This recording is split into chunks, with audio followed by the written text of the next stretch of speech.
ఆ రోజు 2002లో ఇప్పుడున్న జమ్మూ అండ్ కాశ్మీర్ డీజీపీ నలిన్ ప్రభాత్ గారు మీ కుటుంబానికి వరంగల్లో హన్మకొండ చౌరస్తా దగ్గర బహిరంగంగా కౌన్సిలింగ్ ఇచ్చిండు. దానికి సాక్షి ఈరోజు మీ వర్ధన్నపేట ఎమ్మెల్యే ఒకప్పుడు సీఐగా ఉన్న కేఆర్ నాగరాజు. ఆయన అడగండి, ఇలా ఆయన ఫోన్ చేసి అడగండి వర్ధన్నపేట.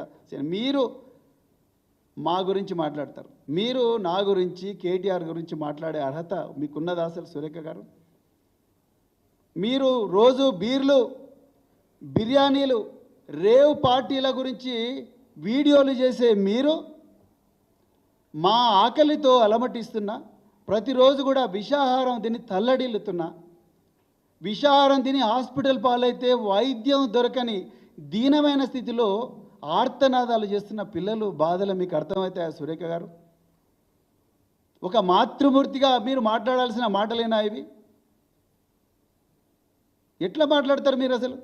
మేము ఎందుకోసం ఈ మేము మా కేటీఆర్ గారు చాలా క్లియర్గా చెప్పినారు, ఈ గురుకుల బాట అనేది మేము ప్రభుత్వం మీద విమర్శల కోసం కాదు, మా పిల్లల ప్రాణాలు రక్షించుకోవడం కోసం. ఇవాళ రేవంత్ రెడ్డికి శ్రద్ధ లేదు, మంత్రులకు శ్రద్ధ లేదు, విద్యాశాఖ మంత్రి లేడు, సంక్షేమ శాఖ మంత్రి లేడు, అధికారులు ఇష్టారాజ్యంగా వ్యవహరిస్తున్నారు.